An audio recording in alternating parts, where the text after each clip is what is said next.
Hey all, how you guys doing? My hair is a trip, man. It does this fluffy thing, I guess, man. This like fluffy, whatever. That guy Fluffy Iglesias is probably on my mind. The word Fluffy because I just watched him on watched like a thing on Facebook that Fluffy Iglesias guy. Anyway, um, I was just kind of sitting here, guys, and we're all in this spiritual warfare, right? Spiritual warfare isn't what we think. It's not what we perceive. It's not rebuke the devil. It's all not all the stuff I was taught in Christianity, man. Spiritual warfare is knowing who you are. Okay. So living in love, living in truth, living in the truths that have always been. I talk about this stuff sometimes with people.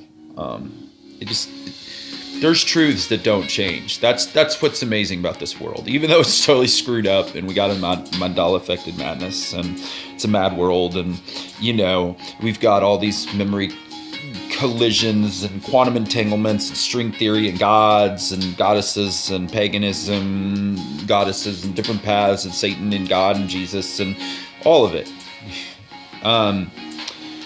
The thing is navigating in this world to not get deceived. Okay, I've had that fear of deceit in my life. Okay, but the thing is I've watched guys that I really admired or thought were like on a really solid plane with understanding who they are in God, and they even got deceived about things, and they had to humble themselves, and they had to go, you know what, I was wrong about this, man. I got all prideful. I got all built up. I got built up in myself, and I got tricked and deceived. There are better men than me in this world that got deceived about things. So that's what I want to talk about, man. I want to talk about truth and deceit. And the thing is, truth and deceit has to do with you. It does not have to do with getting deceived outside of you. It has to do with getting deceived within yourself. And if we're not honest about who we are inside, about our emotions, about how we feel, we can get deceived. I feel a lot, and I feel I'm an emotional man. I just am. I have been since I got here. I'm very aware of energies, and I take on other people's crap, and they call it in the psychological world empathy or empathic or whatever. Whatever it is, it's a gift. And I have not learned how to use it, but I'm growing in it because I take on other people's crap, man, and I make it my own. And when I do that, then I go nuts, because then I'm taking on other people's identities, thought processes, and emotions and ways and being, and then I'm not being myself, and I'm acting out of their stuff. It's very difficult. So truth and deceit, knowing who you are in the world that we exist within and the paradigms that we have, and being open about your feelings towards yourself, other people, and God. And in God, the spirit of life can come in and transform your emotional state. He won't come in and barge into your being and go, all right, I'm going to just come in and fix everything. And you're just going to, no, you've got to sit before the creator of all existence. Okay. And by yourself, when nobody's looking, and you sit there and I speak to myself, man, but I know there's angels. I know he's here. I know he's listening. I know that he's listening. I know that he's here. I know that he's with me. I know that he's never left me nor forsaken me. But truth and deceit, guys, to get deceived about yourself is the worst possible hell that I personally have lived in. I've been deceived about myself for so long that,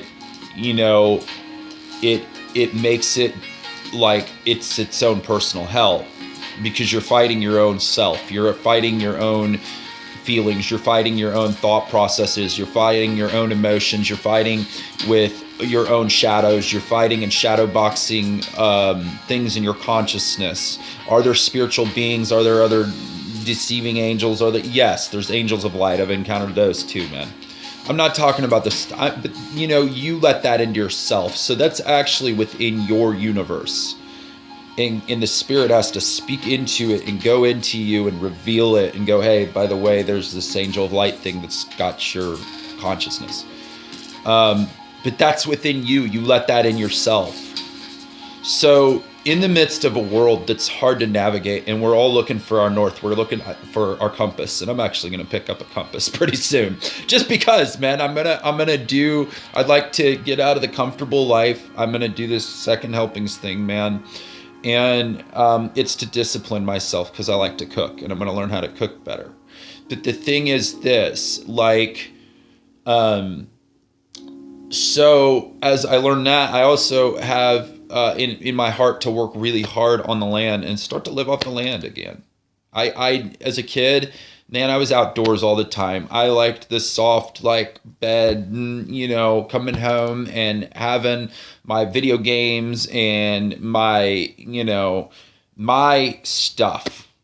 You know, the comfortability of being in a home and the American lifestyle and watching my cartoons and watching my TV and movies and going outdoors. But I was always outdoors, man. You could not keep me indoors, okay?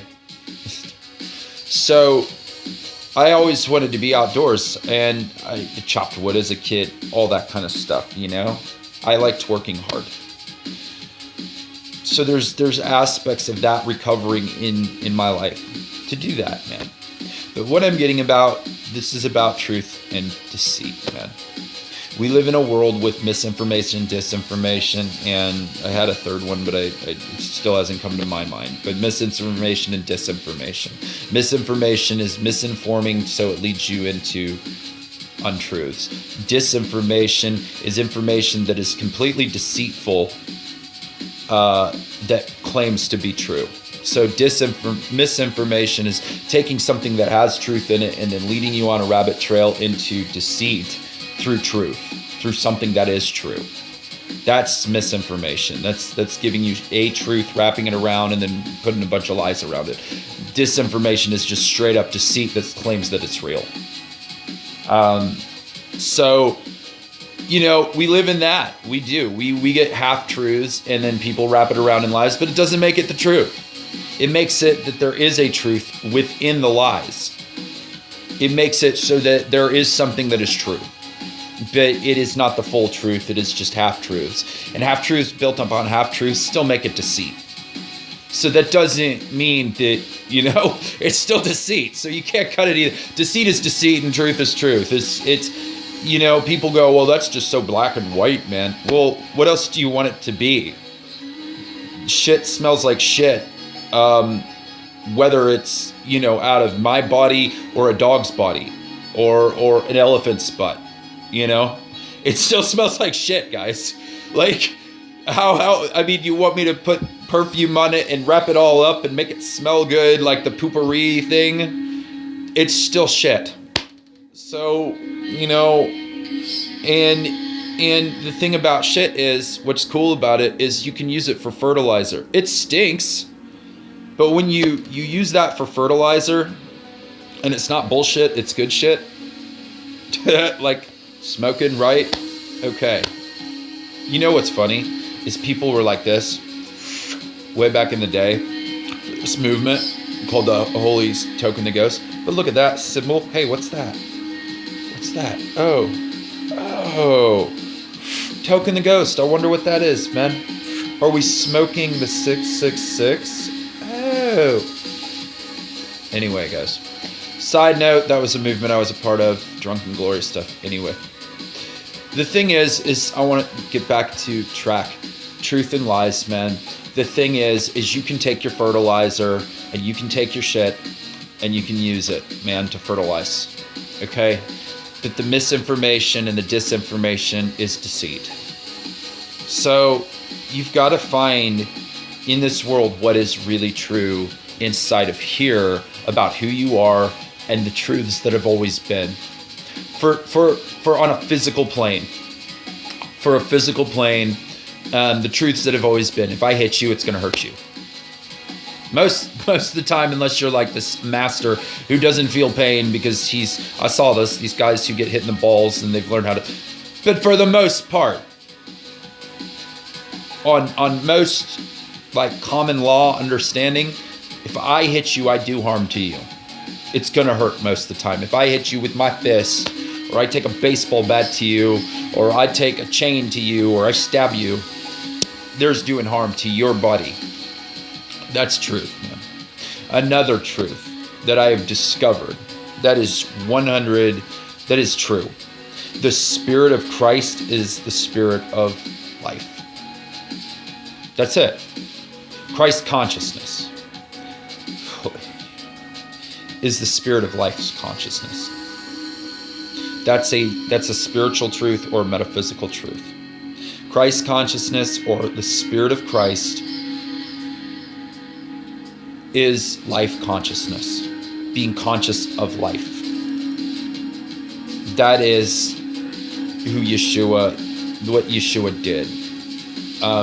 The title, the Christ, it's an infinite energy that has always been, always will be, okay? It is life-giving energy. There's a truth, God. There's a truth, guys. That's a metaphysical or spiritual truth that has been known for centuries. Within that truth, that's infinite, man.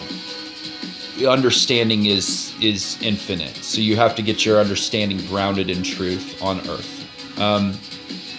Another truth. A hug feels good, guys. I don't know a hug that doesn't, for the most part. If there's love behind it and care, a hug feels good. So there's a truth. Now, in a mandala-affected world, or Nelson Mandela effect. I say Mandela is something else. Mandela-affected world. In the Mandela effect world that we live in, there are so many mixed layers of deceit and truth. What I've discovered, as I said in my other video, it's evil. But the thing is I think we have a part to play in it. I don't know how it's getting created, man. It might be D waves and our conscious reality and all kinds. I don't know how it's really, really happening, guys. I don't know. I just know that it's happening. I just know that it does evil and harm to a lot of people. But anything, I've read this in the Bible, anything meant for good or anything meant for evil to those who are in Christ can be turned around and meant for good. So if it's done harm to your lives, if it's done confusion and hurt and pain, and you've lost family members or you've lost relationships,